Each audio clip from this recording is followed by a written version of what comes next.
শান্তির শহর হচ্ছে তাইপ শহর। হ্যাঁ বন্ধুরা, আমরা পা রেখেছি সেই জায়গায় যেখানে পাহাড় গলে যায় আকাশের নীলে আর বাতাসে মিশে থাকে শান্তির সুর। সবকিছু রেডি ছিল আগেই, আমাদের খাওয়া রান্না সবকিছু রুমে থাকতেই প্ল্যান করা হয়েছিল, এমনকি রান্না করে নিয়ে যাওয়া হয়েছিল। আমাদের গ্রুপে আসছিল ইঞ্জিনিয়ার, টেকনিশিয়ান আরো অন্যান্য লোক। তো টোটাল আমরা 8 জন ছিলাম, 2টা কার। তো গাড়িতে চেপে বসে শুরু হলো আমাদের জার্নি। পাহাড়ি রাস্তা, আঁকা রাস্তা, ঠান্ডা ঠান্ডা হাওয়া, একবারে নেচে উঠলো মন। গানের তালে তালে গেলাম তাইপ শহরে। মনে হচ্ছিল যেন বাস্তবে না, কোনো সিনেমার মধ্যে আছি। যাই হোক, অনেক হয়েছে লিখিত ভাষা, এখন আসি ঘড়িও ভাষা। তো আইতে আইতে একটা স্পট পাইলাম আর কি, ভালো জায়গা, লোকেশন পাইলাম। এখানে নাইমে ফটো ছোট উঠলাম সবাই, ফটো উঠে আবার আরম্ভ করলাম জার্নি। তো গেতে গেতে আসরের টাইম হয়ে গেছে গা।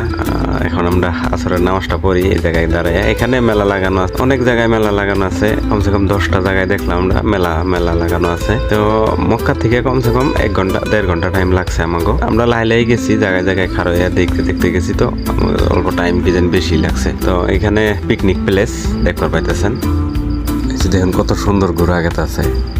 এটার উপরে পড়তে পারলে মজা হয়তো কি জানি। তো এখানে বিশেষ করে সন্ধ্যার সময় মানুষ হয়, দিনে এখন দুপুর তো এখন কোনো মানুষ টানো নাই। আর এখানকার মৌসুম এত সুন্দর, মানে মক্কার তুলনায় অনেক ঠান্ডা, অনেক ভালো লাগলো।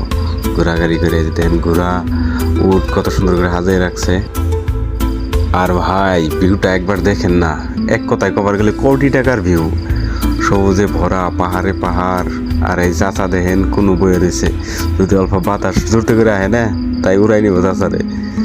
আর এই যে আমাদের আমজাদ ভাই ঘোড়ায় উঠা পড়ছে অলরেডি, বর্তমানে আমিও উঠা পড়লাম ঘোড়াইতে। এই যে দেখুন ডর করে কাঁপতে ঢুলতে গেতাছি। ও ভাই চাইছে আমি সাদা ঘোড়াটাই নিছি, আর কোনোদিন চালাই নাই, কোনোদিন উঠি নাই, এই জীবনের প্রথমে উঠলাম।